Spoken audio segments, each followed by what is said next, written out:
Nabi itu pasti kan bukan Tuhan. Ayat harus ditafsir dengan ayat, tidak bisa. Jadi harus ada ayat penafsiran lagi. Makanya saya katakan Rasul Yohanes menafsirkan anak Allah itu raja segala raja. Jadi harus ada penafsiran ayat dengan ayat. Tidak bisa seperti kan itu. Saya jangan diambil lah waktu saya. Ya. Rumit, sangat dalam. Kalau kita tidak penuh oleh Roh Allah, memang sangat sulit mengertinya, Bapak Ibu sekalian. Jadi itulah saran saya, bukti daripada kebenaran Alkitab tidak hanya tertulis, tapi nyata di dalam kehidupan umat Kristen. Umat Kristen sekarang ini walaupun masih banyak yang tercemar, saya harus katakan, tapi banyak yang masih baik, benar di hadapan Tuhan. Oleh karena mereka benar dan taat, sesuai dengan kehendak kitab suci Tuhan, taat sehingga mereka memperoleh karunia. Karunia-karunia banyak pada orang-orang yang Kristen yang taat.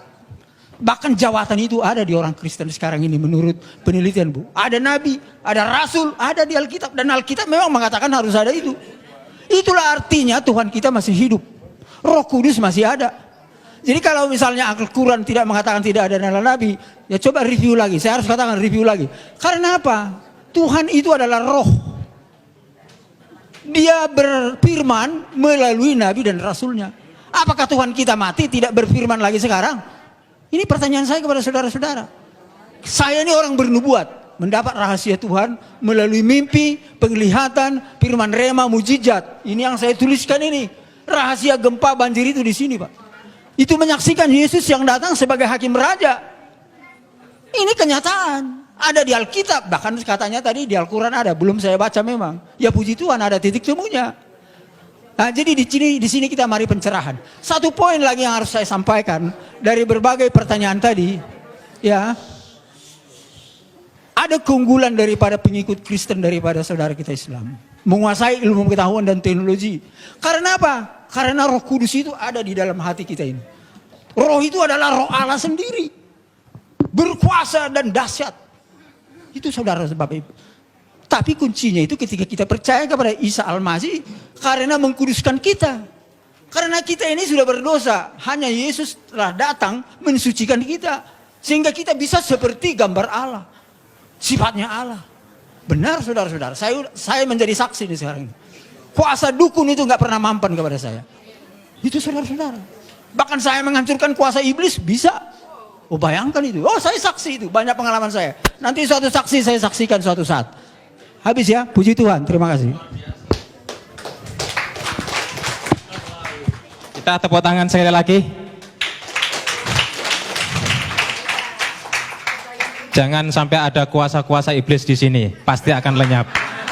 Baik, untuk yang ketiga 5 menit kepada beliau Pak Insan Mokoginta dipersilakan. Tolong jangan pulang dulu. Ya, baiklah. Mana-mana. Mic itu lebih bagus barangkali. Tes, ya. Ya. Tadi kita sudah mendengar bahwa kata Pak Lugat Tambunan, mana ada dalilnya Yesus mengatakan dia Tuhan, Nabi. Ternyata ini semua empat Injil kan? Ini kata siapa ini?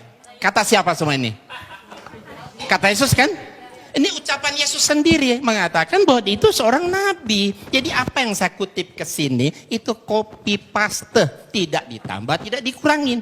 Katanya saya menafsirkan sendiri. Ini kan saya ambil dari Alkitab, tidak ditambah, tidak dikurangi. Yang mengatakan Yesus sendiri bahwa dia itu hanya seorang nabi. Dan nabi itu pasti kan bukan Tuhan. Ayat harus ditafsir dengan ayat, tidak bisa. Jadi harus ada ayat penafsiran lagi. Makanya saya katakan Rasul Yohanes menafsirkan anak Allah itu raja segala raja.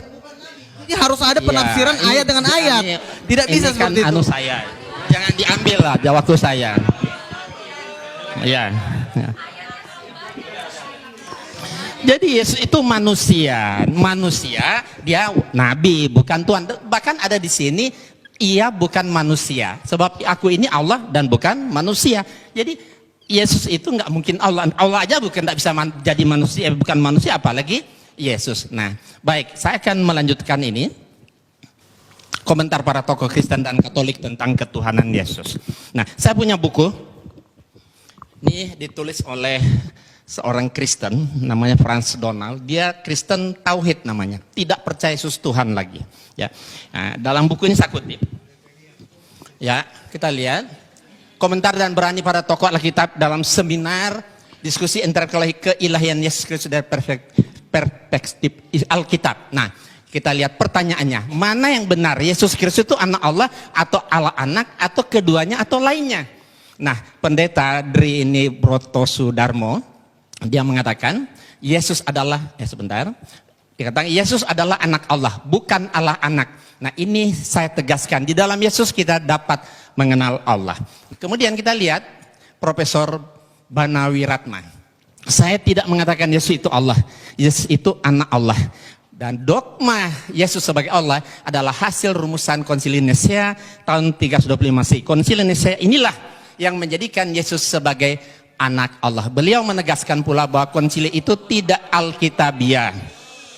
Nah, kesalahannya katanya dogma teologi dianggap bisa memberikan kesimpulan tentang Trinitas yang terjangkau, padahal tidak.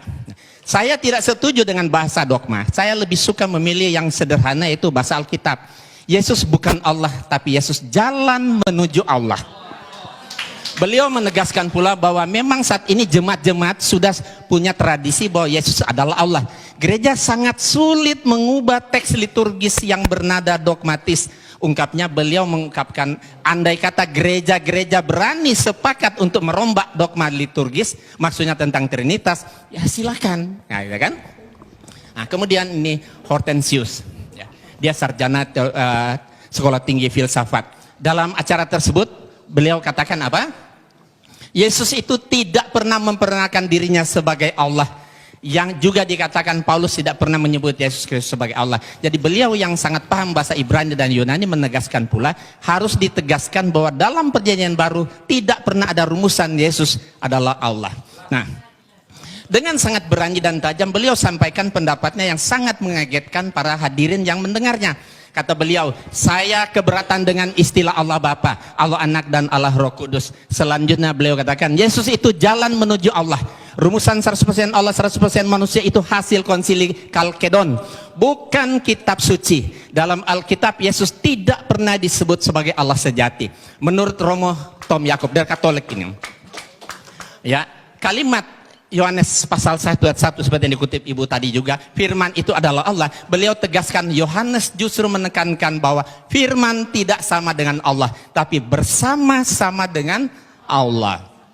Nah, satu lagi terakhir, yang paling menarik, salah satu pertanyaan jamaah kepada pastor, bagaimana pengalaman Anda selama menjadi pengikut Yesus? Romo menjawab, itu adalah sebuah pertanyaan yang sangat bagus. Dulu sebelum tahun 1974, kehidupan saya tidaklah baik. Dan saat itu sebelum tahun 74, saya yakin Yesus sungguh Allah dan sungguh manusia. Tetapi setelah tahun 74 sampai sekarang, saya tidak lagi berdoa kepada Yesus, tapi saya berdoa kepada Allahnya Yesus dengan dorongan Roh Kudus. Nah, saya lebih Kristiani sejak saya percaya Yesus bukan Allah daripada sebelumnya ketika saya percaya Yesus itu adalah Allah. Sedikit ya, sedikit ya. Dan nah, ini terakhir sekali lagi, siapakah dari pertanyaan yang diajukan kepada pembicara, siapakah Yesus menurut Alkitab? Apakah dia Allah sejati atau bukan? Nah, 3 dari 4 narasumber Kristen itu mengatakan Yesus itu bukan Allah sejati. Allah adalah Bapa dan Yesus itu utusan Allah. Berarti Nabi kan? Yang menjadi jalan bagi manusia untuk menuju kepada Allah. Nah, rumusan Konsili Nisea tahun 35 mengatakan, ya, dogma Trinitas sudah waktunya ditinjau kembali atau dirombak atau bahkan ditinggalkan sama sekali. Gitu. Sedikit ya. Itu pendapat para pakar, baik. bukan 12 rasul. Nah, Anda mau hidup menurut kata pakar atau 12 rasul? Karena pakar-pakar ini nggak ada kuasa, nggak ada tanda-tanda mujizat. Baik, terima kasih. Nah, jadi kalau mau ikut percaya sama orang pemimpin, ikutilah para penginjil-penginjil dunia yang telah melakukan dan kesaksian mereka, bukan kata ini. Mereka ini juga kita nggak tahu siapa, yang kita percaya aja, jangan-jangan mereka udah di neraka lagi. Terima kasih Pak Luka. Nanti ada waktunya dalam debat yang ketiga, Pak. silakan yang terakhir kepada Ustadz Samsul Arifin Nababan. Waktu kita berikan 5 menit. Tolong diingat, bicara yang padat, rinci, dan jelas, singkat. Kepada beliau dipersilakan. Terima kasih Bapak Ibu, sudah kupas tuntas semua jawaban-jawaban dari pembicara. Saya hanya ingin tegaskan kembali bahwa Pak Tambunan maupun Pak Tampu Bolon lebih banyak berbicara dalam dialog ini dengan mengembalikan kepada dogma saja. Semestinya kita dialog begini harus dialog konsep. Jadi kita semua kembali mengacu kepada nas. Dan kita semuanya pakai copy paste. Tapi Bapak berdua tadi selalu mengembalikan kepada dogma. Jadi atas bimbingan Roh Kudus. Dan tanpa diperinci apa itu Roh Kudus dan siapa itu Roh Kudus. Mengambang. Kalau tadi beliau berdua menjelaskan, terutama Pak Tambunan, tidak ada nas dalam Alkitab aku adalah nabi tapi anak Allah. Itu bisa dibaca dalam Matius pasal 3 ayat 16 sampai 17. Sesudah dibaptis, Yesus segera keluar dari air, dan pada waktu itu juga langit terbuka dan ia melihat Roh Allah seperti burung merpati turun ke atasnya. Lalu terdengarlah suara dari sorga yang mengatakan, inilah anakku yang kukasihi, kepadanya lah aku berkenan. 1. Kemudian dalam Injil Lukas pasal 4 ayat 41, dari banyak orang keluar juga setan-setan sambil berteriak, engkau adalah anak Allah. Lalu ia dengan keras melarang mereka dan tidak memperbolehkan mereka berbicara, karena mereka tahu bahwa ia adalah Mesias. Begini, kalau memang kata anak Allah itu indikatornya bahwa Yesus adalah Tuhan, mestinya orang Kristen harus konsisten. Ada terlalu banyak yang menjadi Tuhan di dunia ini. Kenapa? Karena ternyata yang dikatakan istilah anak Allah itu bukan cuma Yesus. Coba dibaca dalam kitab Matius pasal 5 ayat 9, Injil Matius pasal 5:9, dikatakan di sini, berbahagialah orang yang membawa damai, karena mereka akan disebut anak-anak Allah. Nah, berarti siapa yang membawa perdamaian di dunia ini semua anak Allah. Berarti anak Allah itu bukan cuma Yesus. Kalau begitu yang membawa damai Tuhan semua jadinya. Nah, jadi ini perlu dipahami. Maka dalam Islam, kata anak Allah itu bukan Tuhan tapi hamba. Abduhu wa rasuluh, hamba dan utusannya. Jadi malah membingungkan kalau dikatakan Yesus itu anak Allah lalu dipresentasikan sebagai Tuhan. Berarti bagaimana dengan dalil ini Injil Matius tadi? Semua orang yang mendamaikan di dunia ini akan dipanggil sebagai anak-anak Allah. Berarti Tuhan juga dong. Nah, ini secara logik dan berdasarkan nas. Nah, oleh karena itulah sebetulnya boleh dikomentari, silakan. Gini, ini ayat ini sering banget saya dengar ya. Jadi begini loh, bedanya seperti ini. Lihat, perhatikan, jangan ketawa dulu. Anak-anak Allah, Yohanes 1:12, barang siapa percaya kepada dia akan diberikan kuasa supaya sebagai menjadi anak-anak Allah. Beda dengan Mesias, anak Allah. Apa bedanya? Karena semua nabi-nabi itu dipenuhi Roh Kudus disebut juga anak-anak Allah. Tetapi bedanya apa? Mesias itu sudah dijanjikan dari zaman dulu. Nabi-nabi menjanjikan Mesias. Nanti akan datang Mesias. Nabi satu ngomong nanti akan datang Mesias. Nabi satu ngomong sampai Nabi Yesaya sampai Nabi terakhir nanti akan datang Mesias. Kira banyak di Yesaya nabi-nabi itu menubuatkan. Kalian kalau saya ngomong jangan teriak-teriak dulu, ntar kalian nggak ngerti gitu loh. Gini, lihat, nabi-nabi menubuatkan tentang kedatangan Mesias. Itu ada di perjanjian lama. Nah, nabi-nabi ini pada waktu Yesus tadi yang saya pertama kali mengatakan, di situ dikatakan Mesias anak Allah.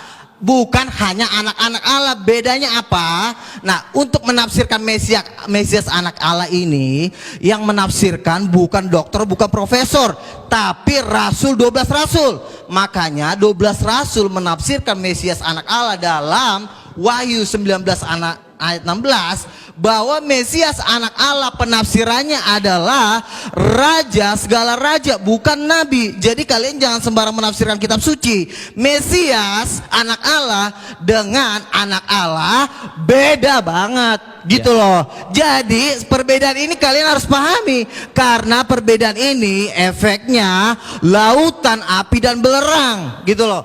Jadi Mesias anak Allah dan anak-anak beda. Itu yang saya pahami dan yang saya pelajari selama ini, karena saya udah tahu jawaban pertanyaan kalian pasti itu gitu loh. Jadi itu gantian. Saya belum selesai tadi. Itu sanggahan dari beliau. Kita jadi bingung nih. Kenapa bingung? Kita kan membaca Alkitab ini justru kita menghindari tafsir. Ini textbook kita nih, copy paste. Kalau memang tulisan-tulisan kami yang mengambil dari Alkitab ini dianggap salah, padahal ini adalah textbook kami menulis di sini. Terus apalagi yang dipakai sebagai hujah, sebagai jangan baca argumen. satu ayat aja Pak. Makanya Satu. baca Jadi juga gini, kitab Wahyu. Jangan cuma baca. Saya mau kembali kepada teks lagi. Di antara indikasi juga Yesus bukan Tuhan, saya baca dalam Injil Markus pasal 13 ayat 31 sampai 32. Dikatakan dalam ayat ini, Yesus tidak tahu kapan kiamat itu terjadi. Masa ada Tuhan tidak tahu kiamat kapan terjadi? Nah, ini menjadi pertanyaan yang menarik sebetulnya. Jadi ini tanpa tafsir, ini bukan tafsir. Jadi ini bukan tafsir, kami nggak berhak menafsirkan. Makanya kami hanya textbook saja. Kembali kepada copy paste ini. Nah, terkecuali kalau bapak-bapak tidak lagi mengakui Alkitab ini, lain soal. Jadi kalau mau dibantah, sebetulnya jangan dibantah kami, dibantah saja itu Alkitab, karena kami hanya menyadur saja. Iya, demikian. Terima kasih. Makanya Pak, kesimpulan Baik, dari Bapak. seluruh Injil itu ada di kitab Wahyu. Baik. Jangan kalian baca cuma kitab Injil doang. Baik. Tapi kitab Wahyu kalian baca. Itu kesimpulan dari seluruh Injil itu ada di kitab Baik, Wahyu. terima Jadi kalau kasih. mau kalian, ntar lupa. Kalau Itu kalian mau juga menafsirkan, bicara, Pak. Kalau kalau nanti kalian semua mau ingin menafsirkan bicara, ayat Alkitab, baca kitab Wahyu, karena di kitab Wahyu dikatakan di seluruh umat, seluruh malaikat itu menyembah Yesus, ada ayatnya di kitab Wahyu. Makanya baca kitab Wahyu, karena kitab Wahyu itu penafsiran dari rasul-rasul. Saya bacakan ya, saya bacakan. Baik, Bapak, saya kasih waktu setengah menit, tidak lebih, tidak Ya, kurang. ya. Setelah itu Bapak nggak bicara Dan, lagi. Wahyu Setengah menit ya, Pak, Wahyu ya? 5 ayat 11, maka aku melihat dan mendengar suara banyak malaikat di sekeliling tata makhluk-makhluk dan tua-tua, itu jumlah mereka berlaksa-laksa. Katanya dengan suara nyaring, anak domba yang disembelih itu layak menerima kuasa dan kekayaan, hikmat, kekuatan, pujian sampai selama-lamanya. Dan saya lanjutkan ke ayat 14, dan keempat makhluk itu berkata amin, dan tua-tua itu jatuh tersungkur dan menyembah Yesus. Ada ayatnya Yesus disembah. Kalian kan berkata, mana ayatnya Yesus sembahlah aku? Ini ayatnya bacaan termasuk. Sudah setengah menit. Ya. Terima kasih. Ya, baik, Pak baik. Insan setengah menit. Ya, sebenarnya kitab Wahyu yang menjadi rujukan beliau Udah. Wahyu kepada Yohanes itu mimpi, bukan wahyu. Mimpi Yohanes di Pulau Patmos. Itu kan kata Bapak. Jadi mimpi Itu panjang. sudah, Pak. Ya. Sebentar, mimpi panjang berseri ya. Makanya kitab Wahyu merupakan salah satu kitab yang paling sulit sekali ditafsirkan. Andes itu rasul terkasih loh. Paling Sudah, sulit Pak. ditafsirkan karena ini cuma mimpi. Nah, zaman dulu ditulis mimpi, kemudian dirubah lagi kenyataan. Sekarang dirubah lagi menjadi wahyu supaya keren, biar keren kelihatan. Sudah. Diganti Cukup. wahyu. Baik, Pak Insan, cukup. Kita tutup. Karena bukan mencari kemenangan dan bukan mencari kekalahan. Masing-masing berdakwah kepada yang lain. Silakan yang umat Islam itu tadi dengarkan, renungkan terhadap Bapak Luga Tambunan dengan Pak Yohanes Tampu Bolon. Yang Nasrani silahkan renungkan. Terima kasih kepada Ketua Panitia yang menyelenggarakan acara ini cukup sukses Pak Ketua. Kemudian kepada para pembicara, Ustadz Samsul Arifin Nababan, Bapak Insan Moko Ginta, Bapak Lugat Tambunan yang saya suka semangatnya ini, masih muda. Kemudian Bapak Yohanes Tampu Bolon yang lebih bijak, santai, tenang, dan juga semua audien yang hadir di sini, semoga seluruhnya mendapatkan hidayah dari Allah Subhanahu wa taala. Terima kasih dari kami. Billahi taufik wal hidayah. Assalamualaikum warahmatullahi wabarakatuh.